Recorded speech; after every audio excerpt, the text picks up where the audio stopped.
മലയാള പ്രസിദ്ധീകരണ രംഗത്ത് പുതിയ കാൽവെപ്പുമായി നവമൊഴി മാസികയുടെ പ്രകാശനം നടന്നു. കഴിഞ്ഞ 9 വർഷത്തിലധികമായി കല്ലമ്പലം കേന്ദ്രമാക്കി പ്രവർത്തിക്കുന്ന മൊഴി പബ്ലിക്കേഷന്റെ ആഭിമുഖ്യത്തിലാണ് നവമൊഴി മാസിക പുറത്തിറങ്ങിയത്. മാസികയുടെ പ്രകാശന ചടങ്ങ് സാഹിത്യ സാംസ്കാരിക രംഗത്തെ പ്രമുഖരുടെ സാന്നിധ്യത്തിൽ പ്രശസ്ത നാടകരചയിതാവും എഴുത്തുകാരനുമായ നൈനാർ മുഹമ്മദ് പ്രകാശനം ചെയ്തു. ഡോക്ടർ ബി ഭുവനേന്ദ്രൻ ഏറ്റുവാങ്ങി. എ വി ബാഹുലയൻ അധ്യക്ഷത വഹിച്ച ചടങ്ങിൽ മാസിക ചീഫ് എഡിറ്റർ സൈഫുദ്ദീൻ കല്ലമ്പലം സ്വാഗതം ആശംസിച്ചു.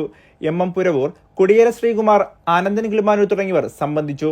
ഒക്ടോബറിൽ പുറത്തിറങ്ങിയ ആദ്യലക്ക മാസികയിൽ മലയാള ഭാഷയുടെ പോഷണത്തിനും സാഹിത്യത്തിനും പ്രാമുഖ്യം നൽകിയും അഖില കേരള അടിസ്ഥാനത്തിൽ പരമാവധി കെട്ടിലും മട്ടിലും വ്യത്യസ്തത പുലർത്തി മലയാളത്തിലെ എണ്ണപ്പെട്ട മാസികകൾ ഒന്നാവണമെന്ന സ്വപ്നവും അതിസാഹസികതയും കൈമുതലാക്കിയാണ് നവമൊഴി മാസിക ജൈത്രയാത്ര ആരംഭിക്കുന്നത്. 2017 സ്ഥാപിതമായ മൊഴി കൂട്ടായ്മയുടെ ആഭിമുഖ്യത്തിൽ ആരംഭിച്ച മൊഴി പബ്ലിക്കേഷൻ എന്ന പ്രസാധക സംഘം ഇതുവരെ 40ഓളം പുസ്തകങ്ങൾ പ്രസിദ്ധീകരിച്ചു.